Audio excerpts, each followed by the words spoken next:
Recording in progress. Good afternoon. Welcome in to another episode of Betting the Pitch. I am the host, the real_G Warner on Twitter, and we're doing a little bit different because we don't have really lines in place. I guess there are lines that are out already, but figured I'd do something a little different for each of the top European leagues that I follow to try to go through and recap the 2021-2022 season. While also talking about what we're expecting for next year.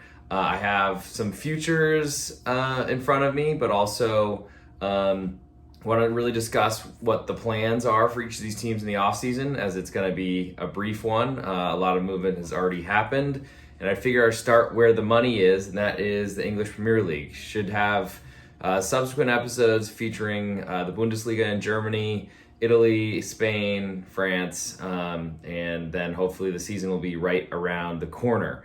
Hope to have also some updates on some other podcasts coming out later, but thanks for everyone who's been following along, and I'll get off my soapbox now and start to talk about the Premier League. So, gonna leave Burnley, Watford, Norwich City behind, but I'm gonna go in reverse order from bottom to top.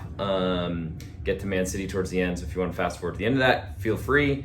But we'll see how long this goes. Just want to go through kind of my state or analysis on these teams and I guess say what I think about them moving forward. So Leeds I'll start with, who finished 3 points above Burnley to survive by the skin of their teeth.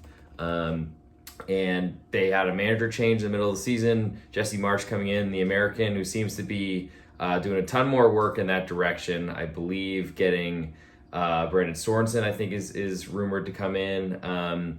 And really, I think he did a great job to stabilize a team that was really struggling under Marcelo Bielsa and honestly looked like they were dead because their goal differential was so poor. But they did a great job of surviving and making it, and I guess getting a rebirth. The second season syndrome for a recently promoted team was really troubling and really difficult, but they somehow made it happen, so good for them. In terms of, I'm trying to go through transfer market while live, and it does look like that Aronson is coming in for $36 million or more. Christensen also a good, I think, right back from Salzburg also, where I guess Leeds is just raiding the Salzburg roster, but I guess it makes sense because Jesse Marsch came from there. And then Mark Roca, who seems to be coming in, who was formerly of Espanyol, I believe, and then played for Bayern Munich, but was not very good and didn't play very often. So those are some big, I think, signings coming in. I think ultimately one of the most important things for Leeds is to try to maintain health, because they didn't have their star striker, Patrick Bamford, for pretty much the entire season, and that was a big problem for them.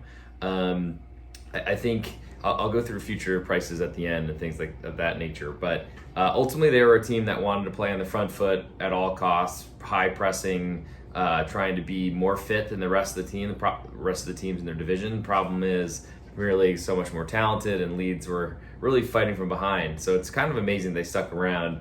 I think Daniel James was a pretty good arrival up front because they had nothing, and they needed him in there. Jack Harrison, who they bought before the season, was there on loan. I don't think he had a great season, but I think that was also because they had no target man up front. Junior Firpo is not great, and looks like one of those signings that you might have spent a lot of money on. And then I think you really got to worry about Rafinha being sold in this offseason. I think everyone's circling around trying to get him. But there's a decent youth, or I guess, setup or young setup for Leeds. They've clearly had money to spend, and they've been doing that. I think from what their perspective is this season is the problem with Jesse Marsch is he tried to play a possession type football, which is not what Leipzig was built to do and hadn't done really in their time, and that didn't work. But he got out of there soon enough. Leipzig started flying without him. He brought a new kind of idea to Leeds, and maybe that's going to be a good thing for this season. I'm not exactly sure what's going to happen in that direction, because if I would, I'd put all my money on it right now. But Leeds, they survived, and that's all that matters. And then in front of them, I guess I'll switch to Everton, who had another awful season. They were looking bottom of the table, or I guess Norwich was probably always bottom, but they looked like they were in big trouble and somehow survived. And now this is their season to really kind of get back on track. I think as you saw from Nantes in the French league, that they were in a relegation playoff and survived, and then had a really good season last year winning the Coupe de France. I don't think that's impossible for Everton because they clearly have a talented team and they have money to spend, but I think they've had huge problems scoring goals, and unfortunately I think they're going to sell Richarlison, which is going to put them in another big problem area because they don't score goals, and that's a really big problem in a league where you have to score and win matches to stay in. I think bringing Mikolenko from the Ukraine national international player was a big deal, but there's a lot of other big problems that Everton still have to go through, whether their finances are settled or not. I'm thinking more likely that they are not. I don't know, if they lose Richarlison, then they're on to a Dominic Calvert-Lewin front line really by himself, and he didn't do much or was barely available for all of the season, it seemed to me. Demarai Gray showed some good signs. I think ultimately they're going to be pretty thin up top, and their team was, Carlo Ancelotti was there and basically played 4 center backs at once because their defense was so bad and so porous. Frank Lampard doesn't play that way. He's more aggressive and more attacking. And that's difficult because, and part of I think why they were fighting relegation for so long is because they were kind of in between. I still think their defense is going to be a problem for them this season. I don't really think that's changed a ton. And I don't really know that they have the financial resources to make these big changes. So I'm pretty worried about Everton. They might come back into form, but I just don't see the players where they would do that. Or who would bring them there. I think goals will be a problem for them. I don't think Dele Alli is really an answer. I don't know that Donny van de Beek either, because those were pretty big swings and misses trying to get some formerly popular or well-known players and try to turn them and try to get as much as they could out of them. But I don't see a lot from Everton, I must say, and I think that they're going to have another tough year. Southampton then finished 15th, and they had some big lulls in their season, and really, I guess they knew they were safe, but they had a terrible finish, losing 4 straight, winless in their last 5 at least, and that's how far Google is showing me, so I'm not going to go that much deeper. But that's a team that really has relied on James Ward-Prowse. Always wonder if he's going to be around to take their free kicks and penalties now, be around the whole season, but if he goes, they're going to be in big trouble, I got to say, because I don't really know. Southampton are known for bringing in young players and really developing them and selling them into Liverpool is seemingly how it always goes. With Sadio Mane, Virgil van Dijk, there's probably many more that I can't even think of. But they do lose Broja back to Chelsea. I think he's going to probably fill in for Romelu Lukaku and probably stay there. So that means that the forward they brought in, Adam Armstrong, who started off well but then didn't play much that season. I have some questions about their goal scoring, which has always been an issue for them. But you could also say that the defense is a problem because ultimately trotting out there a center back combination, I guess, of 3 of Bednarek, Jack Stevens as their main 2, aside Mohamed Salisu, who is another player I think might be on the move sometime soon. He's great and has, I think, emerged as a pretty good threat, the Ghanaian international. But defense is a bit of a problem for them. They're going to try to build with younger players. Get Livramento, who's likely out for a while, but I think he was, but might miss the whole season. I'm not sure how quickly an ACL you can come back from in soccer. But those are some problems right there. I think Kyle Walker-Peters has been a good showing for them at right back, and they have some people in place. I think Romeo getting a good season out of him, though he's now on the other side of 30, which is a problem. But ultimately, from where I sit, they need to keep James Ward-Prowse. I don't know that they will. And if he leaves, I think that Southampton are going to be fighting. They don't seem to be a side that really finishes top half of the table, but their defense is sometimes problematic, especially when they give up some goals. They tend to give up a lot, and I just don't think they score very well. So they're probably destined to remain at the lower half of the table. Brentford came into the season, newly promoted side, and had a really great start, then a big-time lull due to injuries, I think, up front to their strikers, to Ivan Toney. It was a main reason. But I think from where I sit with them, it's a team that uses analytics and uses a lot of Scandinavian players, I think is another advantage you could potentially call or say that they have. And they were great for important parts of the season, got wins when they needed to, and then were ultimately safe, and it was a big deal for a team that had never been in the Premier League before. I think goalkeeper was a problem for him when Raya got hurt, but it's hard to predict injuries or project injuries unless players are hurt all the time. I don't know that Raya, a goalkeeper, would be that concerning, but if they can keep Ivan Toney healthy, Brian Mbeumo had a good year. They were a good combination, as well as bringing in Yohan Wissa from Lorient in France. He was a really good player as well. I think another big question is keeping Christian Eriksen, if they can keep him around, because he was really important to creating some offense, so it wasn't just on Ivan Toney, and he's clearly done that for the Danes and the Danish national team, and certainly in other stops in his career. I feel like he's going to want to go somewhere bigger, but if they can keep him around, that'd be huge, and would really help to, I think, try to anchor a team that is full of okay players and I think has a good system, but when they were struggling with injuries, I think it's the nature of a lot of these smaller clubs that are in the top level of English football, where they just can't sustain injuries, and when that happens, those are the teams you want to go against. So I don't think that changes for this year, but and certainly second season syndrome is a concern for Brentford, but we'll see. I think it's really about how they start their season and see if they can do another thing like when they beat Arsenal at a home game in their opener. If they can do that again and get off to a good start, I think that might keep them in the league yet again.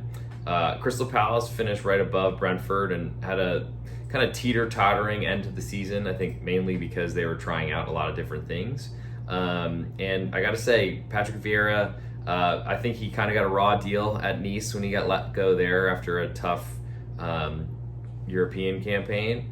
I think that they have... I don't know. I think they have ability, but they also have a lot of young players who will certainly be inconsistent, and that's definitely a concern. But we'll see kind of what happens with them. Certainly always concerned if Will Zoffried wants to leave or something like that. Or excuse me, Wilfried Zaha, combined names there. But if he moves on, that'd be a concern. But there's a lot of other players, like they brought in Mateta, who's having some troubles with Mainz, but always looked like a really big and awesome player. I think it's a lot about kind of pulling in their talent and making them all play together, which I think is still going to be a concern. But certainly I think Crystal Palace has been investing well. They've had a huge crowd support at home that made big differences for them as home teams, especially as a home underdog. I think somewhere you want to look. Goalkeeper was kind of all over the place with Gaeta, who's pretty old. Jack Butland, who was filling in, had, I guess, up and down games, but ultimately they spent some money on their back line with Gahey, and who's now playing for the English national team, plus Joachim Andersen, who's a Dane starting there that they brought in from Lyon, or from Fulham and Lyon. But I kind of like what they're doing. I do want to see what happens with their midfield and if they can get younger. Another problem where I think goals are a hard thing for Crystal Palace, but they certainly have a lot of places to try to get goals from. It just really, I guess, depends on who's going to emerge from their young crop of attacking players to be talented enough to be relied upon frequently, and I'm not sure that anyone really has done that yet. Next is Newcastle, who finished 11th in the table, despite being bottom of the table, I think, and in big trouble for a while. It looks like Sam Johnstone is potentially coming in from West Brom to Crystal Palace, but I guess that's a rumor, so I'm not going to waste my time on rumors today. But anyway, Newcastle, who got taken over by Saudi Arabian money, which is as dirty as it gets, but I merely let that happen. So we're just going to not debate the politics behind it, but it was a big deal for Newcastle to come to where they did, to get all the way to 11th, especially because a lot of what they brought into their team was really ineffective, like Chris Wood up front, or was injured in Kieran Trippier, who had a really good season, but ultimately was not available much for Newcastle. So we'll see what he does. I mean, Bruno Guimaraes was awesome, but it seemed like a lot of his goals were pretty fortunate or unlikely to happen again. So I think when I look at this Newcastle team, I wonder about their goal scoring. Callum Wilson's rarely available, but seemed to be good in his time. Alan Saint-Maximin had a pretty good season of being healthy consistently, but Hard to say that can continue because I don't think he's really done that in his career. And you got to expect Dwight Gale's always hurt, but potentially coming back from injury, and I guess he's older, so probably that ship might have sailed away. But I think when you look at Newcastle, certainly we got to see what they're going to bring in. Joe Willock was like a big signing a couple seasons ago, and he's really young, but ultimately I think with all the money that they have behind them now, we would expect them to do a lot more. And we'll see, because that's one big kind of change where teams that all of a sudden have money in this league mean a lot, and we can certainly see to what level Newcastle could potentially climb up to. Wolves finished 10th in the table, which is pretty disappointing considering they were in a European competition or a race for that spot for a long time. But I think their inability to score goals, they had 38 in 38 matches, so 1 goal per match, which is the lowest of any team that did not get relegated. So that's saying something. Only 4 ahead of Burnley and Watford, yet way ahead of Watford on points. And I guess probably doesn't make too much sense to compare those teams, but that's the Wolves' problem. I think their new manager, Bruno Lage, last season did a good job of keeping them in matches, which is important, especially as an underdog. They were great for a lot of the season. But as a favorite, they're really dangerous because they can't score. And as a favorite, you have to at least score once to win. So that's something I think that you want to potentially look at what they might do, Wolves, in the offseason. I feel like they're going to sign a bunch of Portuguese players, but rarely have those translated. And the amount of money they spent on Fabio Silva was incredible. But it seemed like there's a lot of shady stuff going on there, if I had to say. Hee-Chan Hwang was pretty good coming in and scored some goals initially, but then was dealing with health issues. And I think there's always concern about who's going to get sold from Wolves because they seem to do it. But ultimately, they sold Rui Patricio to Roma and brought in Jose Sa from Olympiacos, and he was good. So I trust their recruitment quite a bit. I think it's really just depending on how they can find goals in their team, because I don't really see a lot of it in what they have or what they return. And so I think that's going to continue to be a problem. And I think ultimately looking to go against them as a favorite is still part of my plans for 2022-23. Next, we'll go into 9th in the Premier League, and that was Brighton, who, get all the plaudits for their manager, Graham Potter, as possible, maybe because they're worth so little as a team. But ultimately, they are a great defensive club because they possess the ball a lot. They have trouble putting the ball in the net, as do a lot of teams in this league. But they have been pretty good, I feel like, without looking into it directly, against the really bigger clubs, because they possess the ball, and that's a big problem for a lot of teams. If you don't have the ball, it's hard to score unless you get open counterattacks. And I think Brighton, despite possessing a lot of the ball, do a pretty good job of preventing that.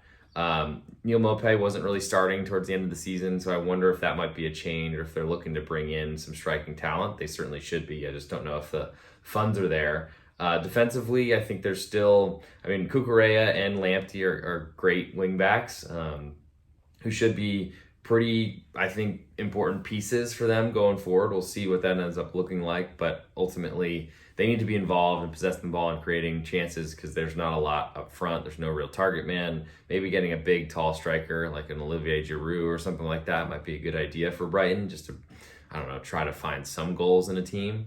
Robert Sanchez was really solid at goalkeeper once they moved on Matt Ryan, and seems like that's really been who they are, because they don't let up a lot of goals. So as an underdog, they're very interesting to me.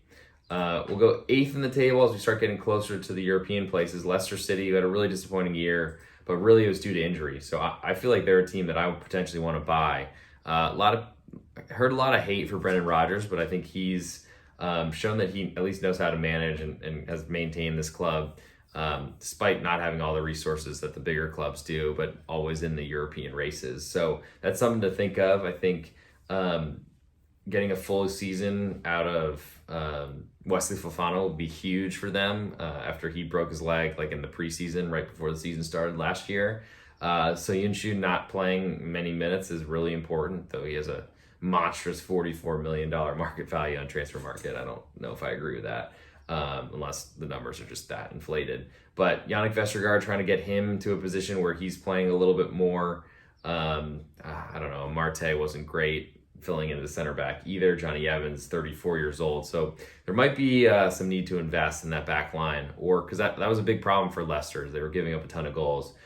Jamie Vardy was hurt for a lot of time, but he's 35, so I feel like he's probably less reliable, and certainly moving towards Patson Daka or Iheanacho, who had some good parts of the season. And ultimately James Maddison, trying to keep him around because he was huge in creating everything towards the end of the season, whether it was a lot of fixture runs. I just know he was really popular in Fantasy Premier League, trying to get him on your team. And I think that's a club, especially with no European football this year, that might be a little bit better than people expect. So I think that's certainly that's how I feel about Leicester right now. I think that they're you got to figure out their defense, certainly, but against teams that can't really score against them, I think that they're probably going to run roughshod on a lot of teams because they can score goals. They have a lot of talent, and that scares me, potentially being on the other side, fading Leicester, because they play pretty well at home from what I remember. From there, we'll go next on the list into the European places, where West Ham had a pretty good season to finish. I mean, from fighting relegation to then qualifying Europa League and making it all the way to the finals, or semifinals, excuse me. Pretty big step for them. And then finishing in a Conference League place, not too bad. And especially when the top six are such huge clubs. So now we got to see what are West Ham going to be going forward, because David Moyes, as far as I know, he's still in place, and what they really did, West Ham, was defend, use their big center backs and really spine of their team to try to limit space. They're really good on set pieces in the air and things, and you'd expect that to happen again. I don't know that we can trust Mikel Antonio to deliver what he had over the last few seasons. He's played a ton of minutes and is certainly not getting any younger. I think he's over 32 years old. I think that there's probably some need, and ultimately West Ham, when they continue to play European football again, I think that they're a favorite that I'd like to be against, but an underdog I want to back, because even when their legs are relatively zapped from playing midweek, I feel like they always have a defensive mindset, and that restricts goals. And as an underdog, that's about as much as you can ask for in this sport. So I imagine Mark Noble is moving on if he's not retired already. I think he is retired, hanging up those boots. Didn't recognize that picture on Transfer Market. But ultimately, if they can keep their important players in place, that's a huge deal. I think Kurt Zuma looks like he'll be around for a while, and as long as he's not kicking any animals in the offseason, hopefully we'll stop getting booed. We'll see about Alphonse Areola and Fabianski and kind of what that all looks like. I guess that might come to an end very soon. Areola probably going back to PSG, but maybe they move to buy him. Fabianski at 37, not worth a lot, and certainly wasn't a great player for him this season. Was serviceable and pretty much played all the Premier League matches, but I feel like that's some place they want to move on from. Just ultimately, I think it's the same opinion that I had initially, is that goal scoring is a problem for them, but conceding goals and preventing goals is a good thing for them. So as an underdog, I like them a lot. Manchester United, now this is probably one of the hardest teams to come across. I mean, finishing sixth, scraping into the Europa League is pretty disappointing, but considering how clueless the whole team was, and really bringing in Ralph Rangnick was such a bad move. But I tried to profit from it as much as I could. I think I did fairly well this year, fading Manchester United, though I still remember a Brentford loss that was brutal. But and I think I'm going to continue to do that, because really Manchester United has no idea, and they just seem to sign a million players to play wing, and they have other problems, clear other problems. I think from when I look at Ronaldo, he's going to stick around, potentially bail them out, but they're going to need Elanga to really start showing what he's worth. He was far better. Here the yawns are back. He's far better than Jadon Sancho, despite the monstrous price tag that they paid for Sancho. I think we'll see what happens with Mason Greenwood's his situation. It's not going great in that way, and I'll leave that to the side. But ultimately, then trying to figure out, do they sell Lingard? They probably should. Can they get Bruno Fernandes to play better? Because when he and Ronaldo are on this field at the same time, it should work, considering they're both internationals for Portugal, but it has not. Pogba's on his way, so we'll see about how that goes. But looks like also Matic is going, so I wasn't planning to make this a transfer speculation show, but I don't think that Donny van de Beek's going to be around for a while, and really they need to just be better, have unique or a better plan that everyone is on board with. I think we'll see with Ten Hag, because it's going to big step up from him, because Ajax were really good, especially in Champions League this year, and we're in position, I think, against Benfica to advance, and really cratered or kind of choked. And I think that was kind of speaks to that now this guy's jumping from the Eredivisie to the Premier League, and that's a huge jump in terms of talent and other things, and especially with all the demands for a Manchester United manager off the pitch. I'm not really sure what to say about that. They need Varane to be healthy this year. We'll see about that. They need Harry Maguire to start playing like he's capable of, but there's always going to be distractions, and currently still has the captain's armband, so we'll see. Can they get enough from Lindelof, who plays every second for the Swedish national team, but doesn't really play very well, or hasn't seemed to fit into the Premier League yet. So there's a lot of questions. Obviously a ton of talent, but they're going to have to show that they can do other things. They can get rescued by Cristiano Ronaldo. So I'm looking to bet against them as a favorite. I just don't even know if I want to back them as an underdog, because you're really just backing a huge name that hasn't performed well for years. Arsenal then slid into fifth ahead of Manchester United, which is a big deal for them as they're on their quest to return to glory. I think it's still a little while, though. Arteta is basically building Manchester City south in Arsenal, which makes sense because he had success under Pep Guardiola. But ultimately, Arsenal, they did a great bit of business signing Aaron Ramsdale. It looks like he might take the England national job in the World Cup. I wouldn't be shocked if that happened.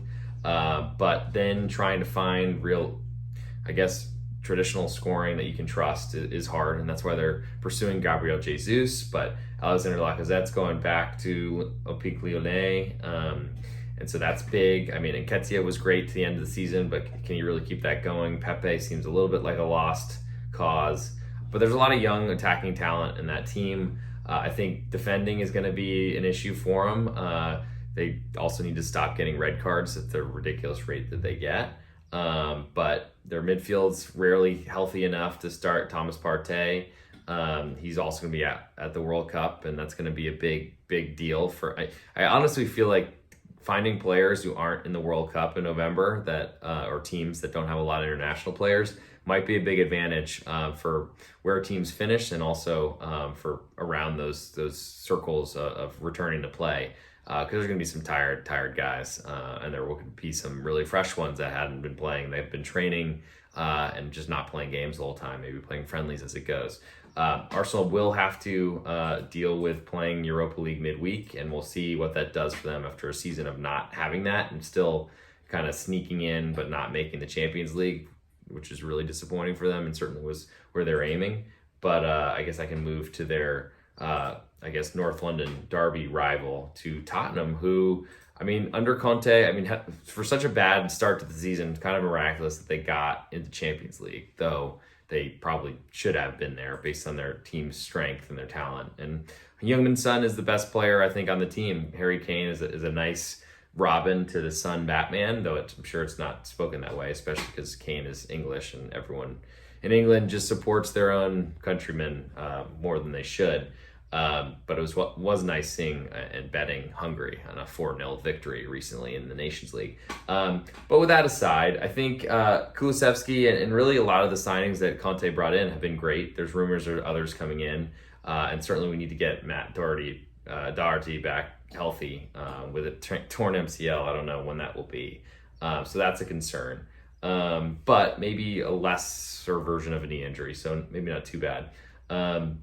But we'll see what happens with kind of where this lineup goes. And you know that Conte is always screaming at the board about trying to sign new players. If he leaves, obviously that would change kind of what they're doing, because I think he was very important to Tottenham and their success. But ultimately, I think Jose Mourinho was playing a similar setup, which was to play defensively and play on a counterattack, which is problematic if you're trying to cover big spreads, but really good as an underdog. And I think they can be a really good team in Champions League because they have the money that a lot of the rest of Champions League qualifiers don't have. So that's a pretty big deal. And I think there's a lot of flaws in a lot of the teams around them. Plus Arsenal with a really young team, hard to trust. Manchester United can't really trust them to get back to glory.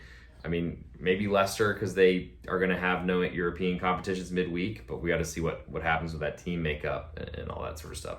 So move to Chelsea, finished third, who were leading the Premier League for a while and then quickly fell back to the pack and never really were heard from again.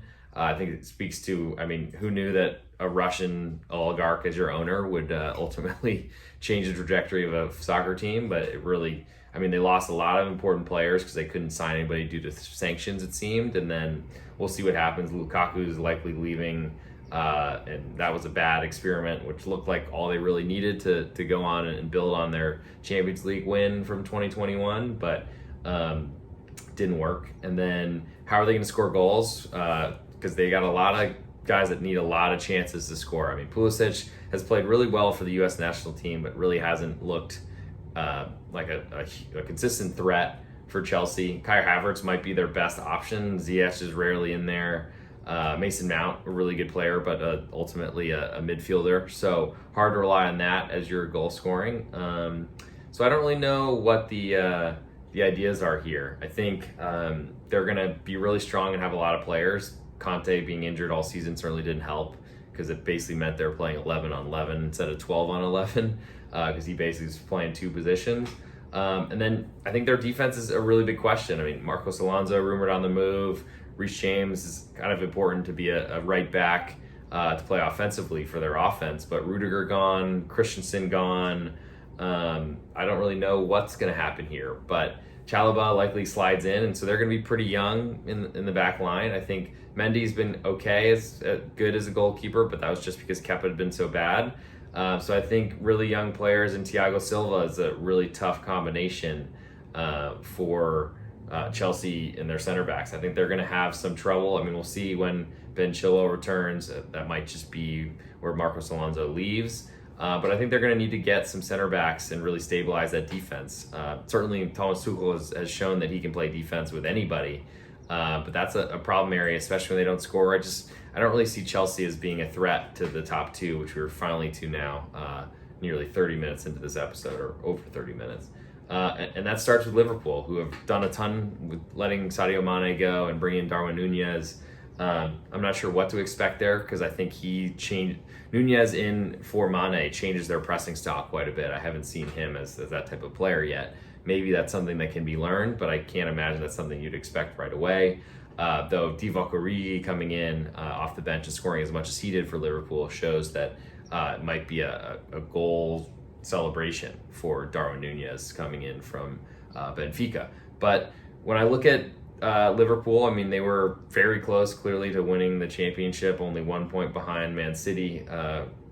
And I think they're going to be right in it again with the similar type of team. I do think that they've got a lot of players. They are probably the team that we should be rooting for because they're not the dirty money, unless you consider Red Sox money dirty. But Fenway Sports Group has done a great job with this team. I think they'll be in the competitions for the Premier League and really all of them, as they nearly took home a bag full of them. Couldn't do it this year and only got two of the cup competitions in England. But still not a bad year when you're stacking two trophies at the same time. But we'll see what happens with Mohamed Salah, and him unlikely to re-sign maybe means that he might be gone and having some holdout or contract stuff that goes on and distracts from the team for this year.